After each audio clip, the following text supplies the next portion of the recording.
자, 강의하는 새로운 것은 10페이지고요. 2과입니다. 고난의 환경을 통해 부르시는 하나님. 우리가 제일 싫어하는 단어 중에 하나가 고난입니다. 고통입니다. 그런데 하나님은 우리의 생각과 너무 다르셔서 우리가 뭘 원하는지, 우리의 성향이 어떤지 다 아시는 그 분께서 우리에게 제일 적합한 방법으로 우리를 다뤄주시는데 그것이 고통, 고난이다라고 하는 거예요. 인간의 죄성은 웬만해서 부서지지 않습니다. 다뤄지지도 않습니다. 웬만해서는 죽지도 않습니다. 아주 끈질겨요. 그런데 이 방법으로 직방입니다. 할렐루야. 뭘까요? 네, 고난이 내게 유익이라. 고난을 받으면요, 심령이 가난해져요. 고통 가운데 내 주먹을 믿어라, 내가 한번 해보리라 라고 하는 모세도 불꽃 지고 했다가 깨갱 하고 뭐예요? 예, 이 성령 학교로 가서 고난을 겪으면서 인간의 한계를 느끼면서 바닥을 치고 난 다음에 고백이 뭐예요? 저는 아무 말도 할 수 없는 연약한 늙은이입니다. 그것이 우리 인간이다라고 하는 거죠. 그전에는 고난이 없으면 내가 해보리라. 예. 내가 할 수 있는데 왜 안 해? 그건 게으른 거야. 그건 아주 나쁜 거야. 자기가 할 수 있는 방법을 최선을 다해야지. 노력도 안 하고 하나님께 그냥 기도만 해? 그거는 미련한 거야. 세상 사람들은 이렇게 말을 할 거예요. 그런데 하나님의 사람은 이 고난을 통해서 하나님의 방법을 배웁니다. 하나님의 방법을 배워요. 고난을 통해서 하나님께서 환경을 변화시키십니다. 자, 출애굽기 1장 1절부터 14절의 말씀을 함께 한 목소리로 봉독하겠습니다. 야곱과 함께 각각 자기 가족을 데리고 애굽에 이른 이스라엘 아들들의 이름은 이러하니 루벤과 시므온과 레이와 유다와 이사갈과 스불론과 베냐민과 단과 납다리와 각과 아셀이요. 야곱의 허리에서 나온 사람이 모두 70이요. 요셉은 애국에 있었더라. 요셉과 그의 모든 형제와 그 시대의 사람은 다 죽었고 이스라엘 자손은 생육하고 불어나 번성하고 매우 강하여 온 땅에 가득하게 되었더라. 요셉을 알지 못하는 새 왕이 일어나 애굽을 다스리더니 그가 그 백성에게 이르되 이 백성 이스라엘 자손이 우리보다 많고 강하도다. 자, 우리가 그들에게 대하여 지혜롭게 하자. 두렵건대 그들이 더 많게 되면 전쟁이 일어날 때 우리 대적과 합하여 우리와 싸우고 이 땅에서 나갈까 하노라 하고 감독들을 그들 위에 세우고 그들에게 무거운 짐을 지어 괴롭게 하여 그들에게 바로를 위하여 국고성 비동과 라암셋을 건축하게 하리라. 그러나 학대를 받을수록 더 번성하여 퍼져나가니 애굽 사람이 이스라엘 자손으로 말미암아 근심하여 이스라엘 자손에게 이를 엄하게 시켜 어려운 노동으로 그들의 생을 괴롭게 하니 곧 흙이기와 벽돌 굽기와 농사의 여러 가지 일이라 그 시키는 일이 모두 엄하였더라. 아멘. 네. 자, 여기 보면은요. 처음에 야곱 이스라엘 족속이 애굽으로 옵니다. 그 인원이 몇 명이라고요? 5절에 70명이 왔습니다. 애굽에 70명이 왔어요. 그래서 요셉과 친했던 그 애굽의 왕족들. 그래서 요셉으로 말미암아서 이스라엘 백성들은 처음에는 고센 땅 가운데에서 큰 은총을 받고 평안하게 시작을 합니다. 그런데 환경의 변화. 왜 환경을 변화시켰을까요? 8절에 보면은 요셉을 알지 못하는 새 왕이라고 표현되어 있는데 요셉을 잘 알았던 이 애굽 족속은 처음엔 셈족이었다가 요셉을 알지 못하는 이 함족의 이 애굽 왕이 새롭게 등장합니다. 그래서 나는 그들을 모른다라고 하고 그들이 너무 우리보다 더 많고 강하기 때문에 적군과 함께 합세해서 우리를 쳐 버리면 우리는 큰일 난다. 그러니까 이스라엘 백성들을 인구 말살 정책을 이제 모색을 하고 정치적인 압박을 가하고 경제적으로 이제 수탈을 하고 그다음에 중노동으로 그렇게 고통을 주기 시작합니다. 예. 그런데 그러한 핍박이 강하면 강할수록 이스라엘 백성은 어떻게 됐대요? 더 번창했대요. 더 수가 더 많이 늘어났다라고 하는 거죠. 그러니까 이 애굽의 왕이 더 막 잔인하게 하죠. 이러한 고통을 왜 허락하셨을까? 인간의 죄성은요, 고통을 통하여서 다뤄집니다. 인간의 죄성은 정말 쉽지 않아요. 보함직하고 탐스럽고 세상의 영 가운데에서 이 인생의 어떤 이생의 자랑, 육체의 정욕, 안목의 정욕, 세상 사람들이 말하는 부귀영화 가운데 나도 거기에 한몫을 끼고 싶고 나도 한 자리 끼고 싶고 이러면서 부귀영화를 누리며 떵떵거리면서 이렇게 살고 싶은 것이 인간의 본능이에요. 죄성입니다. 그런데 이러한 것들을 어떻게 하다가 여러분들은 좀 멀리하게 되어졌나요? 그렇죠. 네. 고난을 통하여서 주님께 엎드리게 되는 것 같아요.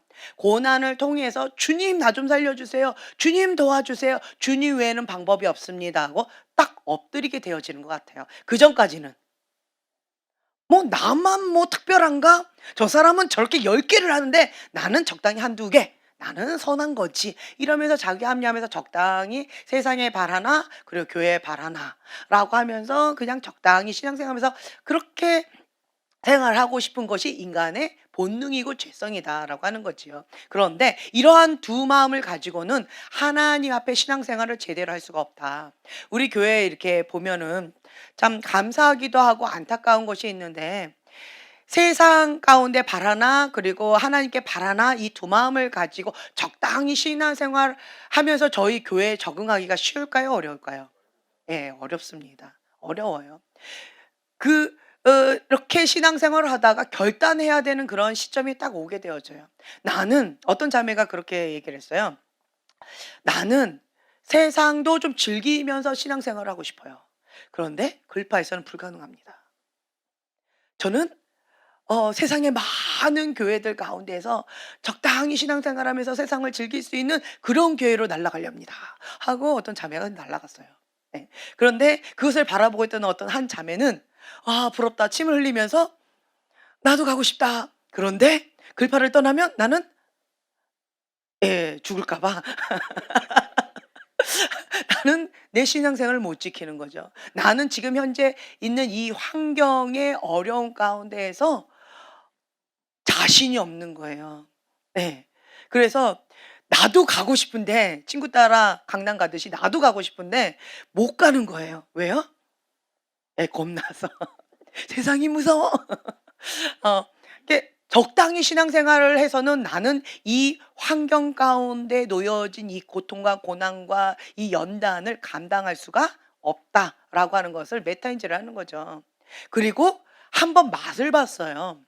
그러니까 우리가 이런 얘기 하잖아요. 흑백 TV를 보면 처음에는 '우와 대단하다.' 뭐 저 어릴 때는 TV가 이게 드르륵 열었다가 드르륵 닫는 이런 TV였어요. 여러분 그런 거 아시나요? 네. 저 어릴 때는 그랬어요. 그런 TV가 있었어요. 그런데 지금은 줘도 안 가져요.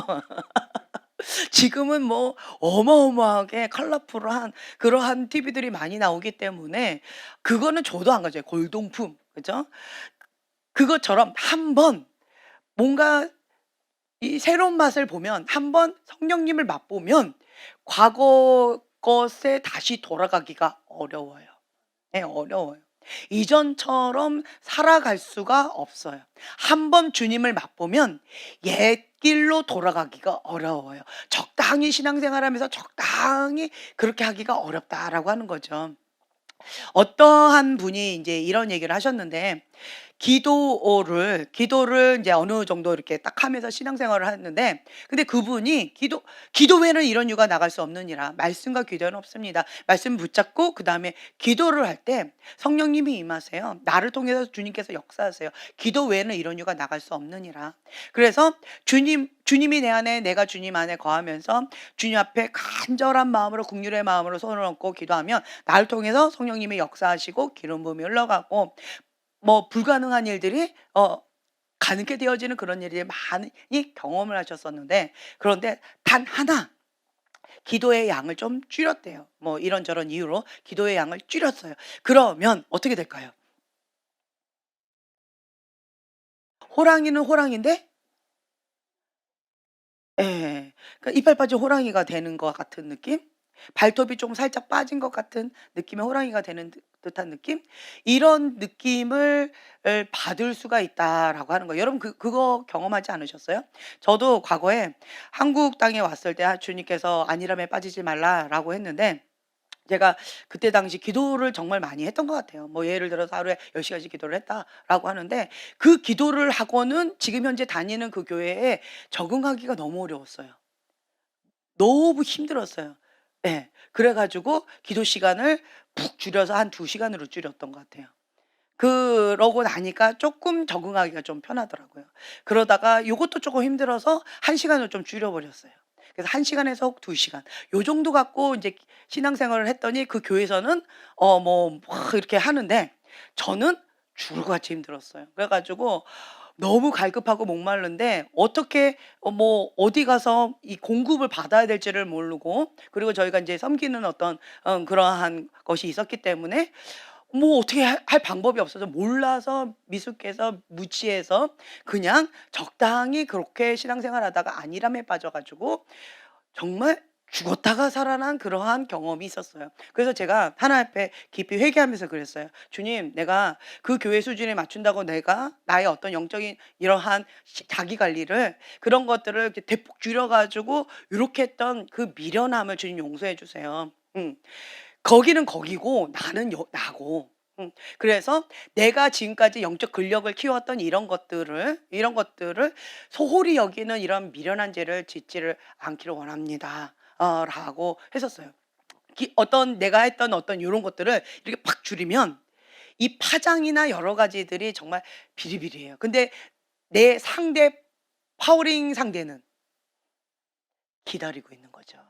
내가 안일함에 빠질 때까지 기다리고, 혹은 내가 이렇게 느슨해질 때까지, 뭔가 이렇게 기도의 양을 좀 줄일 때까지, 요럴 때까지 기다렸다가 한 방에 빵 이렇게, 그럼 하고 이렇게 되어진다라고 하는 거죠. 그래서 우리는 생명이 내 안에, 예수 그리스도의 생명이 내 안에 있기 때문에, 생명이 있으면 성장하게 되어져 있어요.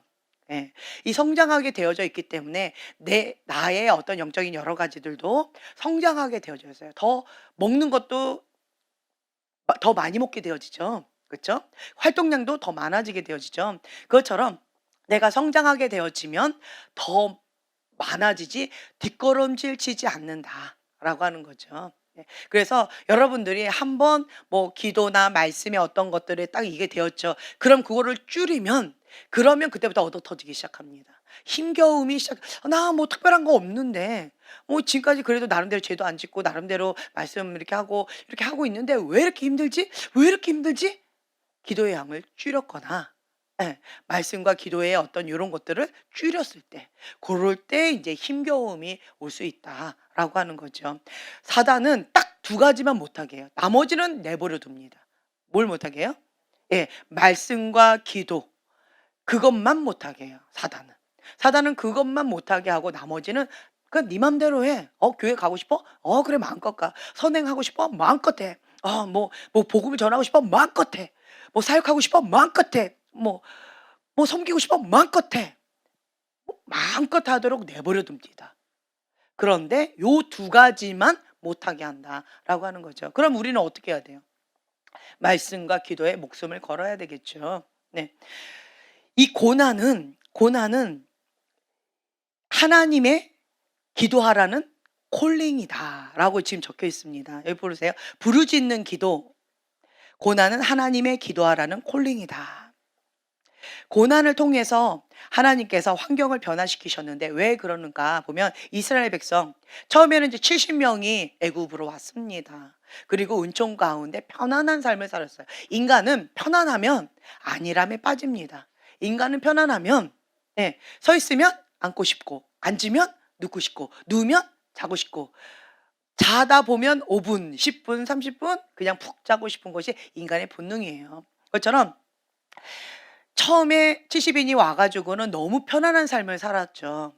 편안한 삶을 살았고 고센 땅 가운데 구별된 그런 모습 가운데 시작했습니다. 시작은 그렇게 했지만 그런데 애국 사람하고 계속 좋은 관계를 하는 거죠. 그러면 어떻게 돼요? 서로 주거니 받거니 영향을 주거니 받거니 하게 되어진다라고 하는 거예요. 애굽의 그 타락된 문화도 주거니 받거니 영향을 받게 되어진다라고 하는 거죠. 자연스럽게 받게 되어져요. 내가 고깃집에 가면 고기 냄새가 배이는 것처럼 담배 피우는 사람 옆에만 지나가도 내 몸에 담배 냄새가 배이는 것처럼 내가 하지 않았다 할지라도 먹지 않았다 할지라도 그것의 영향을 나도 자연스럽게 언제 내가 그 영향을 받았지?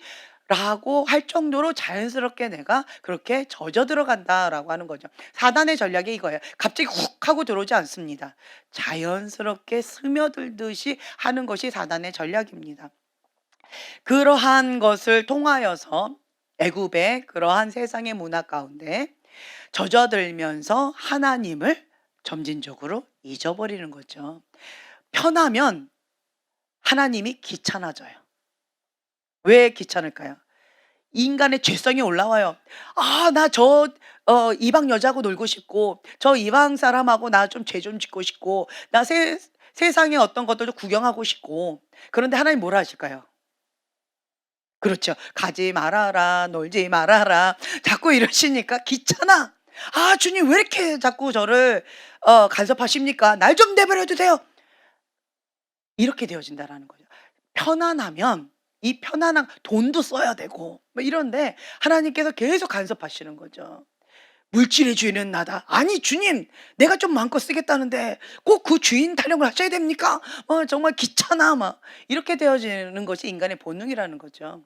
그러면서 세상 가운데서 좀 편안해지면 그러면 하나님이 귀찮아지고 그러면 자꾸 도망가게 그러니까 죄를 지으면 아담과 하와가 첫 번째로 했던 게 뭐예요? 숨었죠. 도망갔어요. 예. 죄를 짓기 전에는 하나님 오시면 "어머 하나님." 하고 이렇게 다가가는데 죄를 지으면 인간의 본능이 숨어요. 그리고 멀어집니다. 왜요? 숨기고 싶어서. 이거를 이 죄를 좀 더 즐기고 싶어서 그래서 자꾸 이렇게 되어지는 것이 이 죄의 본능이다라고 하는 거죠. 그래서 하나님 좀 저쪽으로 가 계세요. 좀 저쪽으로 좀 날 좀 내버려 두세요. 주님 좀 저하고 좀 거리를 좀 두지요. 이렇게 되어진다라고 하는 거죠. 그러면서 세상의 편안한 가운데에서 하나님이 점점 멀어지고 잊혀지고 그러면 어떻게 될까요? 사단이 "이때다."라고 하면서 인제 죄 가운데 포로된 삶, 고통의 삶 이런 것들을 하는 거죠. 그러면 인제 인간은 그때서야 '아차. 으아.' 고난을 통해서 이제는 환경이 딱 바뀌어 버리고 나서는 그때부터는 인간이 어떻게 하냐. "주님 나 좀 살려 주세요. 주님 도와주세요. 주님 없으면 나는 살 수가 없습니다." 이렇게 되어진다는 거죠. 고난 이전에는 '아 기도 귀찮아. 아 여기는 우리 집은 따뜻한데 교회는 너무 추운데 거기까지 가야 돼? 차가 막히는데 거기까지 가서 기도해야 돼? 아니야. 그냥 오늘은 그냥 집에서 그냥 따뜻한 이불 속에서 '주님 아시지요? 소키.' 뭐 이러고 싶은 게 인간의 본능이죠. 그런데 아 너무 찔렀군요. 예. 그런데 이 고난이 오면 어떻게 해요? 이 따뜻한 이불이 어떻게 느껴져요? 눈물의 이불인 거예요. 이 따뜻한 이불이 눈물인 거예요. 완전 가시방석인 거예요. 도저히 집안의 이 식구들이 왼수인 거예요. 나를 가만히 내버려 두질 않아. 여러 가지 힘겹게. 그러니까 좀 이렇게 하려면 뭐 팍 푹 뭐 이렇게 하니까 에잇 나가고 나가서 추워 가지고 방황하다가 "주여 갈 데 없어 주님께 옵니다."라고 하면서 울면서 기도하고. 네. 이것이 인간의 본능이라는 거예요. 그러면서 고난이 내게 유익이라. 이 고난이 없으면 내가 교회 와서 기도할 이유가 없는데 어, 고난이 있기 때문에 내가 교회 와서 주님 앞에 뜨겁게 기도했더니 불이 붙네? 그랬더니 뭐 여기가 불난로가 됐네. 뭐 이렇게 되어지는 경우도 있어요. 우리가 이제 처음에 이게 기도 사역하거나 축사 사역하잖아요. 그럼 다 추워 가지고 이 따만한 막 정말 한겨울 잠바를 입고 시작을 하세요. 그러다가 막 기도 사역을 하잖아요. 그럼 어떻게 되는 줄 아세요? 잠시만요. 더워요. 더워요. 막 이런 거 다 먹어버린다는 거죠. 막 불이 들어가니까. 그러니까 막 기도하다 보면 막 불이 들어가니까 막 덥은 거죠. 고난이 내게 유익이라. 이 고난을 통해서 하나님을 찾고 하나님 앞에 부르짖게 되어진다. 그래서 고난은 하나님의 기도하라는 콜링이다. 네, 고난이 왔는데도 이 사인을 못 알아들으면 그러면 이제는 힘겨워지는 거죠. 그렇죠? 근데 이 고난은 좋은 걸까요? 나쁜 걸까요? 네, 좋은 겁니다. 네. 고난은 좋은 걸까요? 나쁜 걸까요?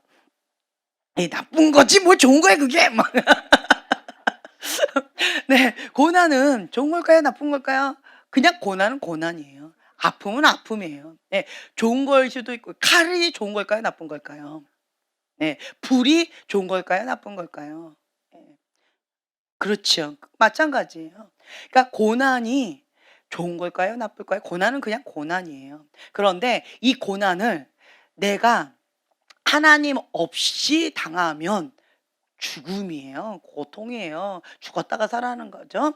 그렇기 때문에 고난이 나쁘다고 생각되어지기 때문에 원망하고 불평하게 되어집니다. 그런데요, 이 고난 같은 사건인데 주님과 함께 재해석을 하게 되어지면 고난을 통해서 내가 변화되어졌어요. 네. 이 세상에서 10길 물속은 알아도 한 길 사람 속을 모른다라고 하는 것처럼 진짜 안 변하는 게 있어요. 모르겠는 게 있어요. 그게 뭐예요? 사람이에요, 사람. 사람. 사람은 정말 안 변해요. 그리고 이 사람 중에서도 어떤 분들이 안 변하는 줄 아세요? 예. 목사님들이 잘 안 변하세요. 저희가 이제 순회 사역하고 이렇게 할 때 가장 힘든 대상이 목사님이셨어요. 이 목사님이라는 타이틀을 딱 떼면 그때부터 변하기 시작합니다. 그런데 그전까지는 정말 웬만해서 안 변해요. 예. 근데 사람이 진짜 안 변해요. 진짜 안 변하는데 그런데 이걸로 변해요. 고난. 고난을 통해서 변해요. 여러분들 간증 가운데 이렇게 보면 하나님 앞에 처음부터 이렇게 열심히 신앙생활 하셨습니까? 처음부터 주님 앞에 막 부르짖고 기도하셨습니까? 다른 아이들은 막 놀러 간다고 막 여행 간다고 막 이러고 있는데 이 꽃다운 나이에 여기 와서 금식하면서 "주여!" 막 이렇게 기도하는 그러한 아낙네들이 자매들이 여기 이렇게 있는데 처음부터 그렇게 하셨습니까? 살기 편한데 이러셨습니까? 아니죠. 갈 데 없고 어디 가면 구박받고 힘겹고 마음이 무너지니까 심령이 가난해지는 거예요. 심령이 가난해져요. 심령이 가난하다라고 하는 것은 하나님 외에는 방법이 없다라는 거예요. 하나님 외에는 방법이 없어요. 네. 하나님 외에는 방법이 없습니다라고 하나님 앞에 간절히 부르짖을 때 그때 천국을 맛보게 되어지는 것 같아요. 네. 그래서 이 고난 가운데 이 아픔 가운데에 우리 속사람이 변화돼 심령이 가난해지면서 그러면서 하나님 외에는 방법이 없습니다. 그래서 어떠한 구박과 핍박 가운데서도 주님만 바라보고 나가는 여러분들이 되어져 가고 있잖아요. 그렇죠? 네.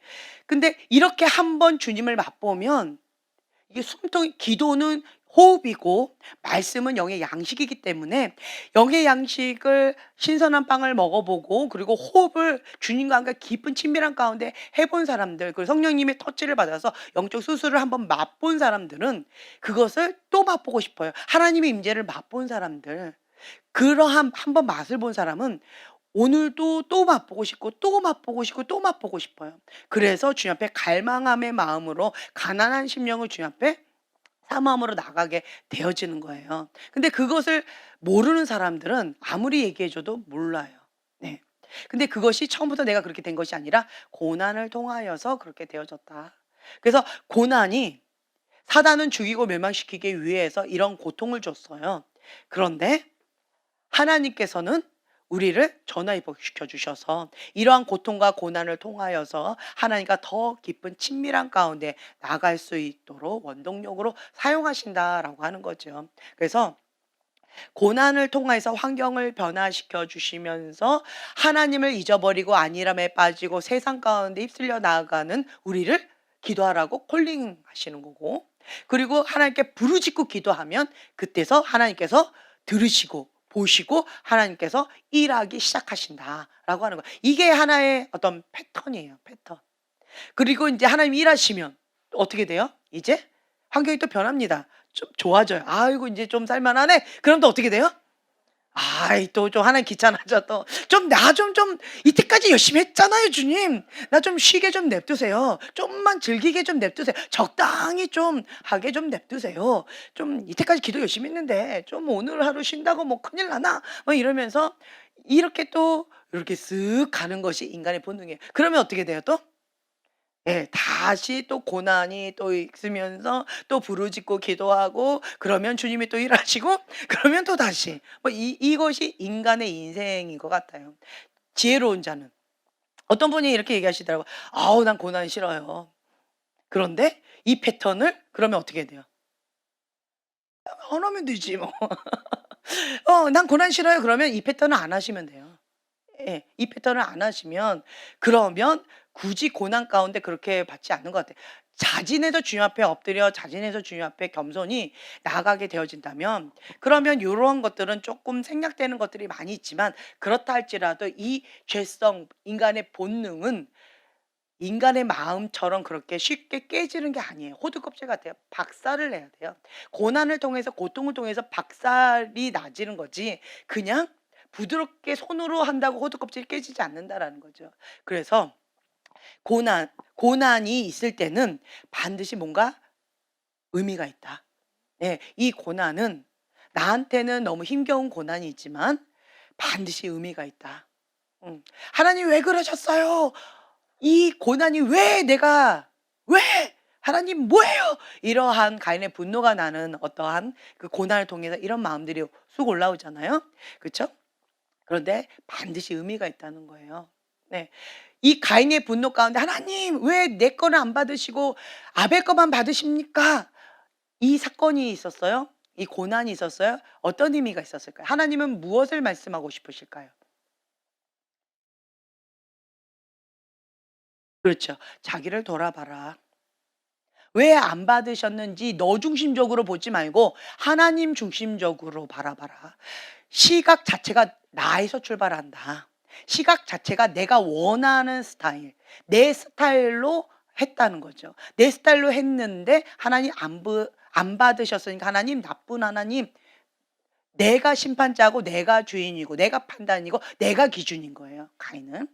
그런데 하나님께서는 이 사건을 통해서 자기 자신을 돌아봐라. 나에서 출발하지 말고 어디서 출발해라? 하나님에서 출발해라. 하나님이 원하시는 제사는 무엇인지, 하나님이 기뻐하시는 방법이 무엇인지, 하나님께서 흡양하시는 것이 무엇인지 이것을 보라는 거죠. 하나님 중심에서 출발해라. 그것을 말씀하고 싶어 하시는 의미가 있는 거예요. 그런데 가인의 분노는 뭐예요? 그런 거 다 필요 없어. 나를 돌아보지 않아요. 나를 회개하지 않아요. 그리고 가인은 분노로 "하나님 회개하세요." 이거예요. 하나님이 바뀌세요." 이거예요. "나를 아프게 한 하나님, 나쁜 하나님, 하나님 바꿔요. 내 것 받아요." 이거예요. 이 메시지가 있는 거죠, 가인의 분노는. 이게 여러분 "헉." 하고 놀라셨죠? 그게 가인의 분노예요. 하나님 회개하세요. 하나님이 바꾸셔요. "하나님이 잘못했어요." 라고 내가 심판자의 자리에서 하나님을 심판하는 거예요. 하나님 보고 정죄하는 거예요. 그래서 이것이 교만인 거예요. 가인의 분노, 교만인 거예요. 루시퍼가 왜 타락하게 되었습니까? 방금 이거예요. 내가 하나님처럼 되리라. 하나님처럼 심판하고 판단하고 하나님처럼 해 보겠다라고 하는 거예요. 하나님 그 자리에서 내려오세요. 내가 그 자리에 가겠습니다. 이게 사단이 냈던 그 루시퍼의 죄잖아요. 타락했던 거 반항이잖아요. 그러면 또 아담이 왜 또 타락했어요? 방금 똑같은 죄예요.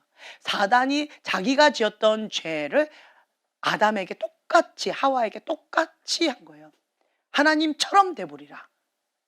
하나님처럼 내가 판단하고 정죄하고 선과 악을 하나님 기준이 아니고 내 기준으로 자기 의로 내가 해보겠다라고 하는 거죠. 이것이 반항이요 가인의 분노라는 거죠.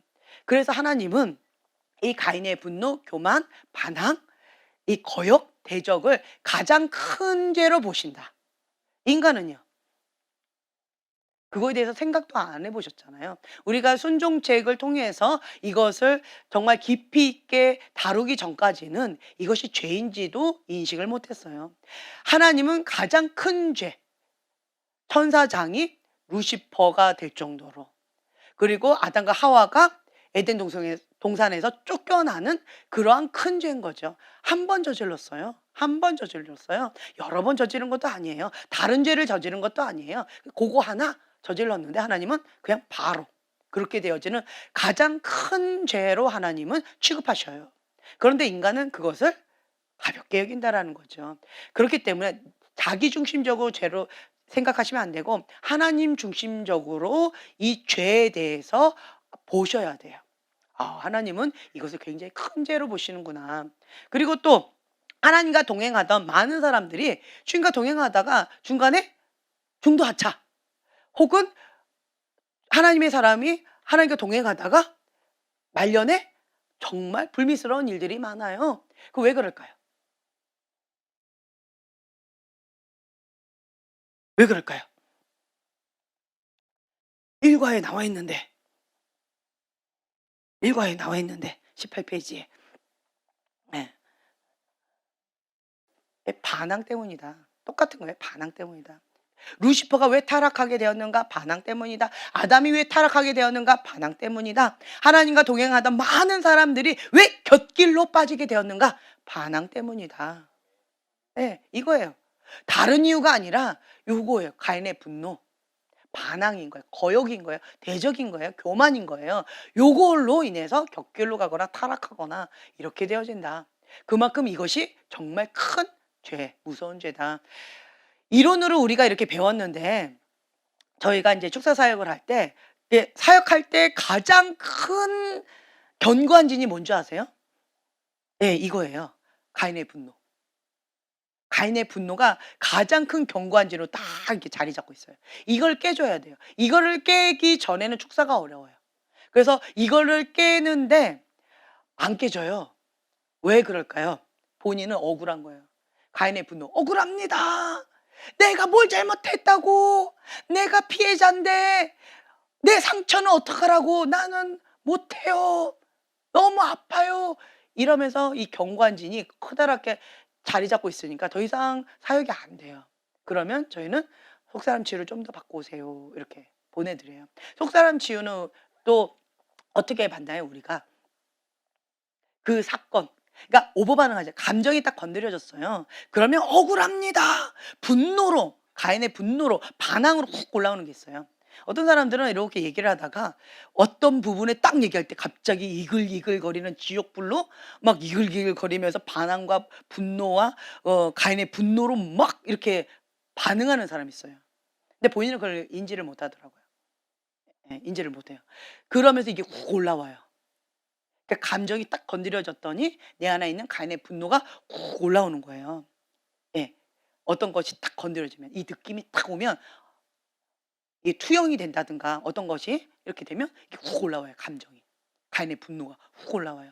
그러면 이 감정이 건드려졌다라고 하면은 반드시 그 뒤에 뭔가 사건이 있었다는 거예요.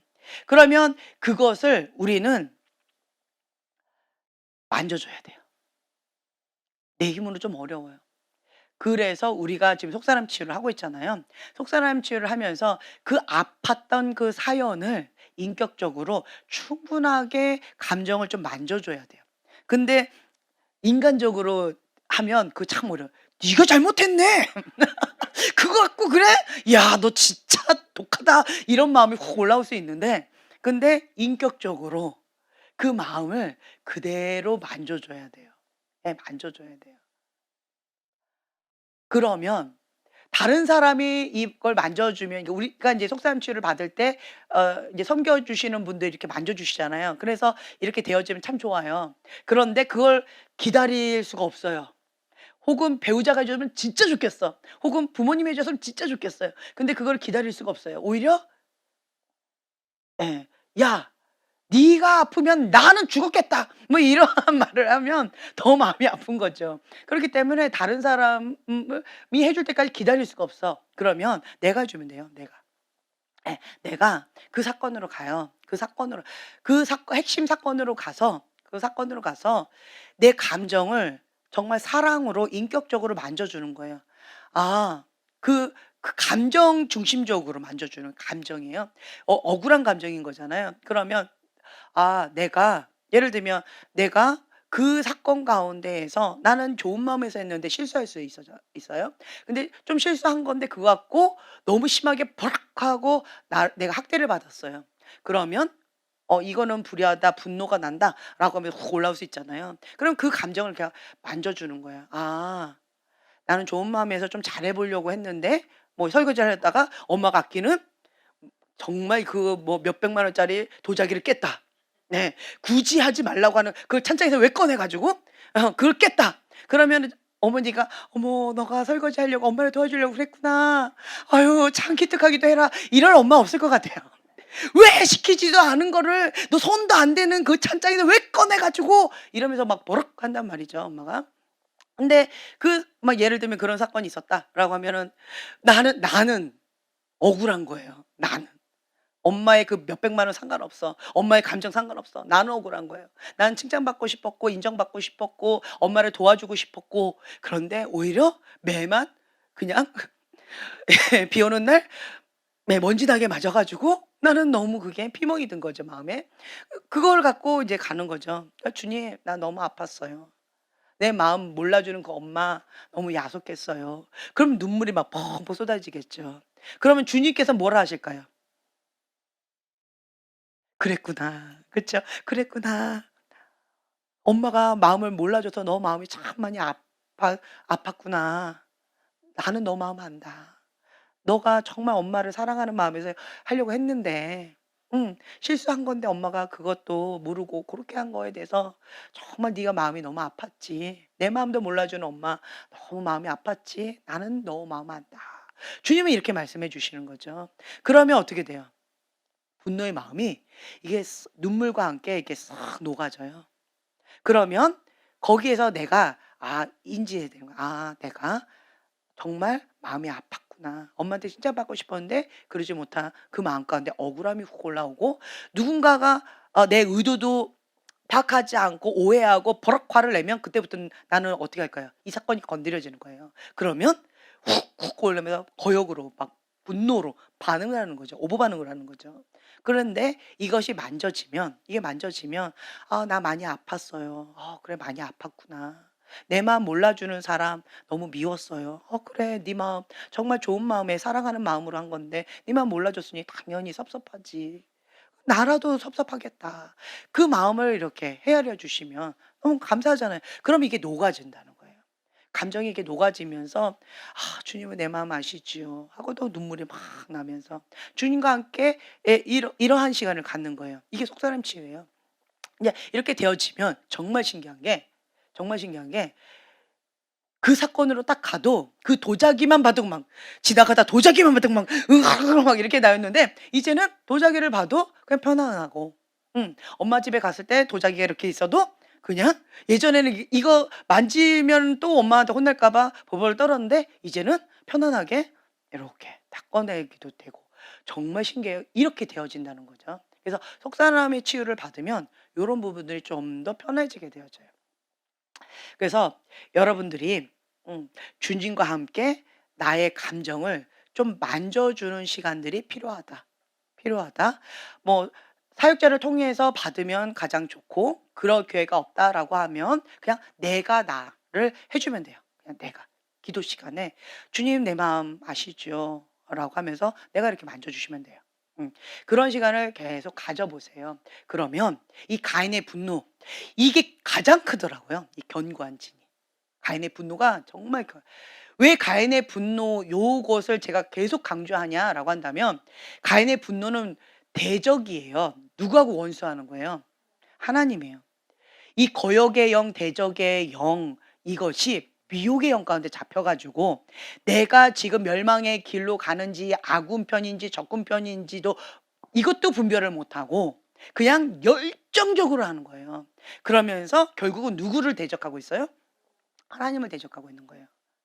하나님하고 원수되어져서 하나님하고 열정적으로 싸우고 있는 거예요. 하나님 편에 있는 사람들하고 열정적으로 싸우고 있는 거예요. 하나님의 사람하고. 하나님의 뜻대로 나가는 사람들. 하나님의 종. 하나님이 기뻐하신 그 뜻 가운데 가는 사람들하고 아주 열정적으로 싸우고 있는 거예요. 그런데 자기는 뭐라고 생각해요? 사울처럼 생각해요. 의를 위하여 나는 그리스도인들을 다 앞장서서 죽이겠다라고 사울처럼 그렇게 사명감을 갖고 그렇게 하는 거예요. 그게 미혹의 영이라는 거죠. 이게 뭐예요? 가인의 분노가 있을 때 이러한 죄를 짓고 있어요. 근데 그것이 대부분 축사 사역을 하다 보면 그게 가장 큰 견고한 진이에요. 그것이. 미혹의 영에 잡혀 있으니까 아군인지 적군인지도 모르고 그냥 아주 열정적으로 쏴서 막 다 죽이는 거죠. 그것만큼 위험한 게 없더라고요. 그래서 제가 지금 계속 강조하는 게 뭐냐면, 가인의 분노의 길을 갈 것이냐 아니면 다윗의 회개하는 모드로 갈 것이냐. 진리를 직면해요. 그러면 우리는 무엇을 선택해야 돼요?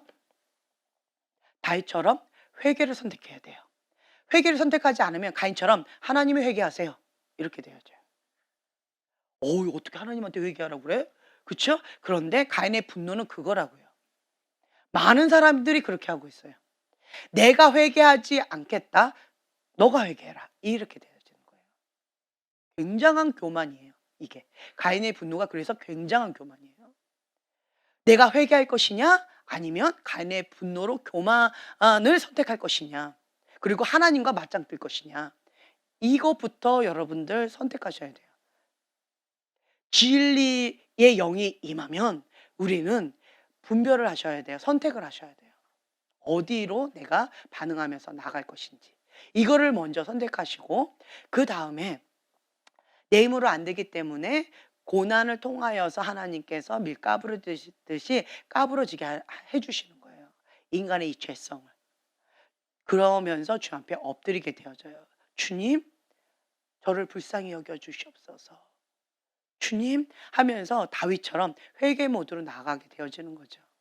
그러면 루시퍼처럼 반항으로, 아담처럼 반항으로, 그리고 하나님과 동행하는 사람들이 곁길로 갔던 것도 또 반항으로라고 했는데, 거기에서 나는 보호를 받을 수 있는 거예요. 무엇으로? 회개로. 네. 나한테 좋은 습관이 생겼어요. 뭐예요? 회개. 그래서 이 분노의 이 견고한 진을 깨는 건 뭐예요? 회개 모드예요. 회개 모드. 주님 앞에 회개하면서 이거를 박살내는 거예요. 어떻게 감히 하나님 앞에 그렇게 반항하는 거, 하나님 앞에 대적할 수 있는가? 그것을 철저하게 이 단단한 견고한 호두 껍질을 박살내는 거예요. 예, 그것을 가지셔야 돼요. 그런데 대부분이 이걸 다 갖고 있어요. 나는 아니에요라고 하죠. 권위자한테 상처 없는 사람, 네, 권위자로부터 상처 있는 사람, 다 이 가인의 분노가 있다니까요. 네, 가인의 분노. 그러니까 권위자로부터 온 상처로 인해서 이러한 가인의 분노가 많아요. 나는 의롭고 권위자가 불의하기 때문에 내가 피해자다라고 하는 이러한 피해의식 가운데 이런 것들이 많이 나온다라는 거죠. 그래서 여러분들은 옳고 그름으로 따지지 마시고 내 안에 나를 돌아보셔야 돼요. 내 안에 가인의 분노가 있는가, 거역의 영이 있는가, 반항. 거역의 영까지 나는 모르겠다라고 하신다면 반항, 내가 훅 하고 반항심 올라오는가, 그게 거역의 영이에요. 훅 하고 반항심으로 막 이런 거 있죠. 그러면 내 안에 거역의 영이 있는 거예요. 영. 거역의 영이 센 거예요. 그러면 권위자로부터 이제 뭔가 이게 막 나가는 거예요.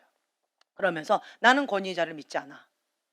내가 수긍할 수 있는 권위자만 내가 인정할 거야. 이게 딱 핵심 신념으로 자리 잡게 되어져요. 무엇을 통해서? 가인의 분노를 통해서. 예, 가인의 분노를 통해서 이런 핵심 신념이 생기는 거예요. 내가 수긍할 수 있는 권위자. 예, 내가 판단해서 이거는 옳다라고 생각하는 그 부분만. 이게 가인의 분노로 생긴 핵심 신념이다. 그것이 이 견관친이다라고 하는 거. 이게 같이 연결되어 있는 거예요. 그래서 주님께서는 뇌물 안 되니까 무엇을 계속 허락하세요? 예, 고난이 내게 유익이라. 고난이 내게 유익이라. 할렐루야. 아, 이거를 제가 이렇게 말할 때마다 눈물이 많이 나요. 우리 경환이가 저한테 고난이 내게 유익이라 이러고는 막 도망갔던 김포에 살 때 그게 막 떠오르네요. 그게 아마 2017년도였는지 18년도였는지 18년도였겠네요. 그죠? 2018년도 새해 첫 메시지. 고난이 내게 유익이라 이러고는 막 도망갔던 그 경환이가 생각이 나네요. 근데 그때는 이놈 빨리 취소해라고 했는데 취소 못해요. 진리를 어떻게 취소합니까? 이러거든. 그랬는데 그 말에 제가 더 이상은 애를 잡지 않았어요. 아, 그래. 진리를 어떻게 취소하냐. 그래서 내가 예, 받아들이고 고난이 내게 유익이라. 주님, 그 고난으로 해서 이 단단한 호두껍질 박살내 주세요. 진짜 많이 울었던 것 같아요. 정말 많이 울면서 주 앞에 엎드리는 그런 시간들을 많이 가졌는데 웬만해서는 이러한 가인의 분노의 이 견관진이 교만의 이 견관진이 웬만해서는 박살나지 않는 것 같아요. 그런데 이것이 박살나는 그러한 시간 가운데에서 그러면서 겸손히 여호와를 경외하는 법을 배우게 되어져요. 예. 이 불의한 권위자 이면에 하나님 계시는 것을 보는 거죠. 비가 오고 있지만 구름이 껴 있지만 그 이면에 뭐가 항상 변함없이 있어요? 태양이 있잖아요. 그거를 우리는 신뢰하는 거예요. 그러니까 누구를 신뢰하는 거예요? 그렇죠. 불의한 사람을 신뢰하는 것이 아니라 그 이면에 있는 하나님을 신뢰하는 거예요. 왜요? 나는 하나님의 사람이기 때문에. 하나님의 사랑하는 아들이요. 하나님의 사랑하는 딸이기 때문에 나를 사랑해 주신 그 하나님을 신뢰하고 있는 거죠. 지금 현재는 비가 온다 할지라도 눈이 온다 할지라도 구름이 껴있다 할지라도 그 이면에 항상 하나님은 선하심으로 나를 사랑하심으로 변함없이 태양으로 계시다라고 하는 것을 내가 믿기 때문에 예. 그래서 이것이 경외하는 법을 배우는 거더라고요. 하나님을 경외하는 법. 그러면 그 어떠한 상황 가운데서도 하나님의 말씀 가운데 순복하면서 나아가는 법을 또 배우게 되어져요. 여러분들이 말하는 게 맞아요. 그런데 하나님은 그것은 거역이다. 그것은 교만이다. 그것은 가인의 분노다라고 말씀하신다라고 하는 거죠. 그렇다라고 한다면 그것 가운데 사단의 포로로 고통을 받는 건 누구예요? 나예요, 나. 그러면 이것을 빨리 내려놔야 돼요. 이 가인의 분노 그 밑에는 뭐가 있냐면 용서하지 못하겠다. 이게 있어요. 용서하지 못하겠다. 어떤 마음으로? 미워하는 마음으로. 그건 무슨 마음이에요? 죽이는 영이에요. 그러니까 가인의 분노는 거역하고 미혹의 영이고 하나님을 대적하는 영인데 루시퍼처럼 그렇게 하는 건데 그것도 있을 뿐만 아니라 플러스 죽이는 영까지 있는 거예요. 나는 하나님을 사랑해요 라고 말은 하지만 나를 통해서는 무슨 영이 자꾸 나가요? 죽이는 영이 나가요. 미혹의 영이 나가요. 거역의 영이 나가요. 대적의 영이 나가요. 이게 양심 역사가 나간다는 거죠. 나는 원해요, 안 원해요? 안 원해요. 근데 말로는 뭐라고 그래요, 우리는? 하나님 사랑해요 라고 얘기하잖아요. 저는 하나님을 신뢰합니다 라고 얘기하잖아요. 그런데 내가 말하는 그것이 역사하는 게 아니고 내 안에 있는 그 영이 나가는 거예요. 그래서 여러분들이 그걸 아셔야 돼요. 제가 계속 얘기하잖아요. 영이 실제다. 영이 실제예요. 여러분들이 말하거나 어떤 행동하는 겉으로 행동하는 이게 실제가 아니에요. 그 안에 있는 그 이면의 그 영을 보면 그게 실제예요. 예. 저는 불의한 권위자 어우 그런 거 없어요. 그런데 가인의 분노가 강해요. 그러면 그 아픈 가인의 분노가 굉장히 아픈 게 있죠. 거역의 영. 이런 것들이 있다는 거예요. 그럼 이거를 다름을 받아야 된다라고 하는 거예요. 그걸 직면해야 돼요. 인식하고 인정하고 직면하고 주님 앞에 프로세스 하면서 통곡하면서 주님 앞에 이걸 대수술을 받으셔야 되는 거예요. 이러한 과정을 밟으셔야 돼요. 그래야지 성령님께서 여기를 수술해 주셔요. 예. 근데 그거 하기 전에 아까 뭐라고 했어요? 프로세스. 감정을 좀 만져줘야 되는 거예요.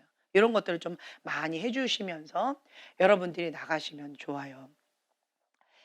고난은 하나님 빼고 바라보면 너무 아프죠. 그렇죠? 그런데 하나님의 계획하심으로 보면 뭐가 나온다? 가로 안에 한번 써보세요. 현실을 쓰지 마시고 분노가 나온다 뭐 이렇게 쓰지 마시고 뭐가 나올까요? 하나님의 계획하심을 보면 그렇죠. 감사가 나오죠. 예. 하나님의 계획하심을 보면 감사가 나와요. 그래서 우리는 하나님 앞에 부르짖으면서 기도하면서 나가는 것이고 그리고 그것을 직면하면서 하나님이 일하시도록 우리는 부르짖으면서 주님 앞에 엎드리는 거예요. 모세가 배웠던 건 이거예요. 예, 문제가 있다? 직면합니다. 회피하지 않아요? 직면합니다. 그것을 인정해요. 받아들여요. 그리고 뭐예요? 부르짖어요. 언제까지? 하나님이 일하실 때까지. 그렇게 나간다라고 하는 거죠. 그래서 우리는 고난을 통하여서 하나님이 어떤 분이신지, 하나님께서 어떻게 역사하시는지, 그리고 하나님께서 우리에게 무엇을 바라시는지, 무엇을 훈련시키기를 원하시는지, 이런 것들을 배우게 되어져요. 가인의 분노는 다시 한번 말씀드립니다. 가인의 분노는 어디서 출발한 거예요? 나예요. 네. 근데 이것을 해결하려면 어떻게 해야 돼요? 회개하고 하나님 중심적인 사고방식으로 하나님 중심적인 사고방식으로 하나님의 그 뜻 가운데 하나님의 생각, 하나님의 말씀 거기서 출발해요. 그러면 다른 것들이 다 무너지게 돼 있어요. 진리가 너희를 자유케 하리니. 그래서 그 진리의 말씀 하나님에서 출발하면 나머지가 다 박살나요. 내 감정, 내가 느끼는 것, 내 생각 이런 것들이 하나님 진리의 말씀 가운데 대보면 다 뭐예요? 다 무너지게 돼 있어요. 그거는 너 생각이고 네가 느끼는 거고 그건 진리가 아니라는 거죠. 그래서 다 무너지게 돼 있어요. 그래서 진리가 너희를 자유케 하리니. 진리의 말씀 가운데 내가 포로되었던 이런 것들도 박살내요. 자유케 되어지는 것들이 있어요. 그리고 내가 옳다라고 우겨대요. 문제는 미혹의 영에 빠진 사람들은 굉장히 완고하고 굉장히 고집스럽습니다. 자기 의가 강한 사람들은 굉장히 고집불통이에요. 누가 말을 해도 안 들어요. 이런 사람 있죠. 그런 사람들이 이런 사람들이에요. 자기가 틀렸는데도 자기가 맞다고 아주 펄럭펄럭 우겨대요. 그런 사람 말릴 수 있어요? 없어요? 없어요. 하나님도 못 말리는 것 같아요. 그래서 하나님도 그냥 내버려 두세요. 어떻게? 그렇죠. 고난을 통해서 본인이 스스로 바닥쳐서 주님 앞에 항복할 때까지. 이런 사람들은 이렇게 하면은 어려워. 이것이 하나님의 진리의 길이야. 절대로 말 안 들어요. 내가 한번 직접 그 소뚜껑이 뜨거운지 맛을 한번 보고 내가 스스로 판단하고 싶어요. 이렇게 반응을 할 거예요. 그러면 하나님도 네, 어쩔 수 없어요. 그런 거는. 인격적이신 분이셔서 이렇게 완고하게 완악하게 하면 생고생을 많이 합니다. 뜨거운 맛을 봅니다. 인생의 쓴맛을 많이 봅니다. 그래서 미련하여 그렇게 사서 고생하는 이러한 사람들은 그건 다 불필요한 것 같아요. 어떤 부분에 있어서. 연다는 성장이 있어요.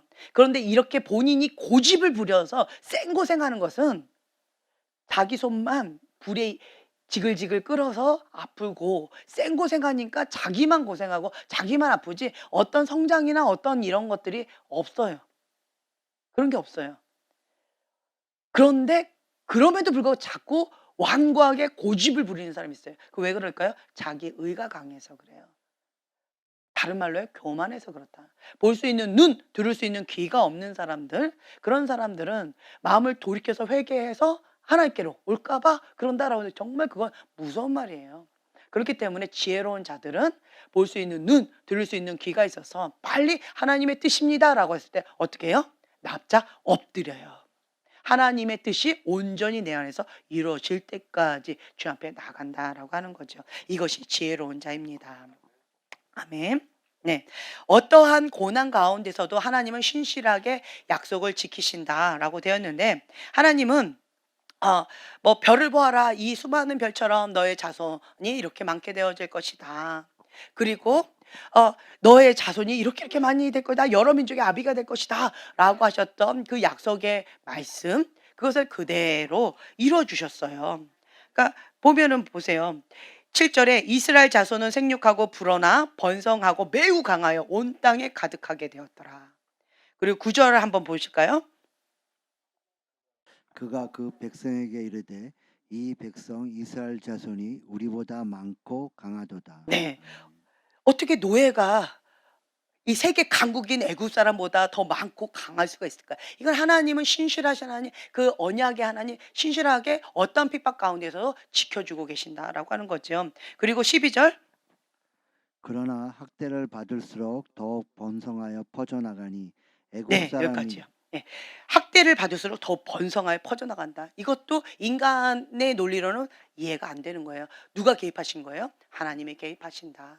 그래서 여러분들이 아셔야 될 게, 하나님을 잊어버리면 그것 자체가 저주예요. 하나님이 안 계셔요? 거기가 지옥이에요. 그렇기 때문에 하나님은 그 지옥에서 건져내기 위해서 고난을 통해서 부르짖고 기도하게끔, 그래서 하나님을 찾게끔 그렇게 인도해 주시는 거예요. 네. 그런 가정 가운데서도 하나님은 신실하게 그 언약의 약속을 계속 지켜주시면서 하나님의 긍휼하심으로 보호해 주셔요.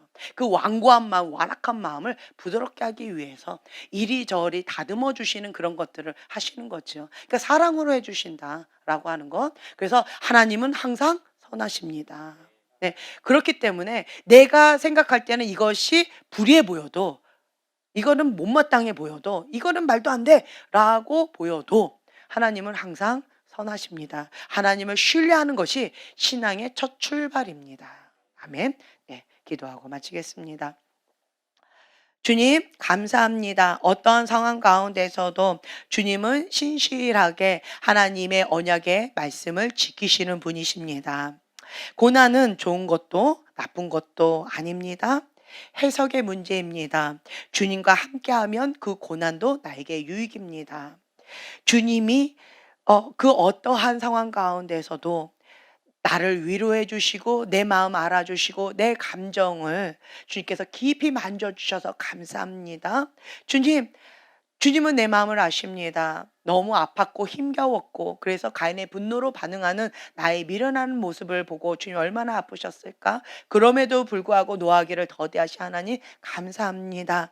이 완고한 마음, 완악한 마음 주님 앞에 회개함으로 하나님 편에 서는 지혜로운 자, 하나님 말씀 가운데 죽기까지 순종하는 그 예수님의 본을 받아서 지혜롭게 나아가는 하나님 중심적인 사고방식의 하나님의 사람으로 우리를 빚어주셔서 감사합니다.